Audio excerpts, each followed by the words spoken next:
Now to help us sort through all of the debate and the posturing, we have David Mark, Senior Editor of Politico, joining us now from Washington.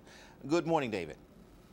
Good morning. Good to be with you. Thank you. On Wednesday, as you know, President Obama took a different approach. Instead of meeting with the Democrats and Republicans together, he met with them separately. Why did he do that, and was anything accomplished with his new approach? I think the president was trying to see what the bottom line is for Republicans, what they could really accept. We don't really know how much was accomplished other than the fact that they're supposed to meet again.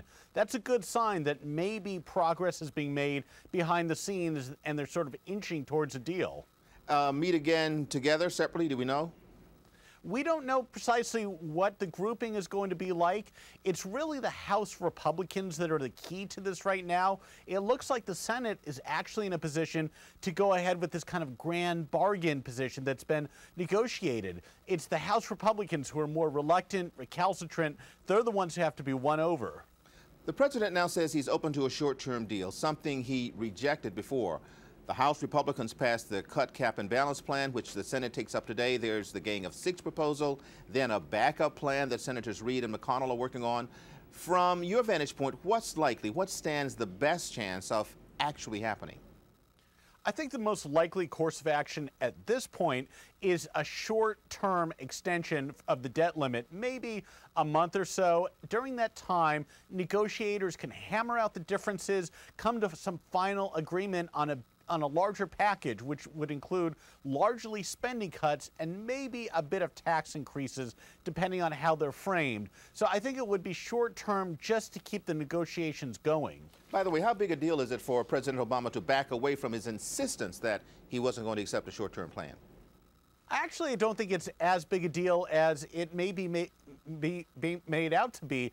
He's not saying that he only wants to go short term and not have any broader deal. He's saying it more as a technicality, something to get us through the next month or so while negotiators can put together a larger structured deal. According to the latest CBS News poll, a majority of Americans want compromise. They believe both spending cuts and tax increases are the way to go. Now, if that's the case, why are certain lawmakers so reluctant? A lot of these lawmakers, particularly the freshman Republicans in the House, were elected saying they were pledged to oppose taxes in all forms. They do not want to look like they're going back on what they said they were going to do on the campaign trail. It may also be partly a negotiating position. They don't want to give away their hand. They want to be in the best possible position to get the maximum amount of what they want when the time comes to actually strike a deal. Of course, the clock is ticking. The August 2nd default deadline now less than a week and a half away. What will it take at this point for both parties to agree on a plan? I mean, is compromise even possible? I think this deadline hanging over their head actually is having a pretty significant effect. Neither side really wants to be responsible for a default. They certainly don't want to be held responsible, viewed that way by the public. I don't think either side is really prepared to see the country default on its obligations. So I think they both have incentives to reach a deal, and pretty soon. Now, who do you think stands the most to lose if an agreement is not reached? And on the flip side, who benefits the most if they do strike a deal?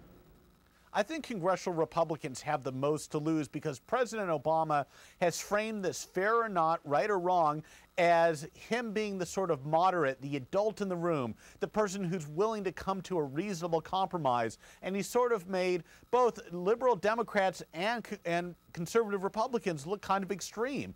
And I think he's been very adroit and effective at framing things that way. So I think the president would have the most to win, if we want to call it a win, from the government defaulting on its obligations. But if it does reach, if they do reach an agreement, who wins most? If they do reach an agreement, I actually think both sides have something that they can claim victory for. President Obama, heading into the 2012 campaign, can say, hey, I was reasonable, I was willing to reach out to my adversaries and come to this compromise. Republicans, at the same time, could claim that they sort of won a moral victory because any final agreement is going to be focused mostly on spending cuts, not tax increases, which Democrats would like. So I think both sides can kind of come away from this. It's a bit of a political Rorschach test. People are going to see in it what they want to see in it. Political Rorschach. There's a description for you. We'll keep watching. Thanks a lot. David Marks, Thank you. Senior Editor at Politico, thanks for sharing your insight with us. Thank you.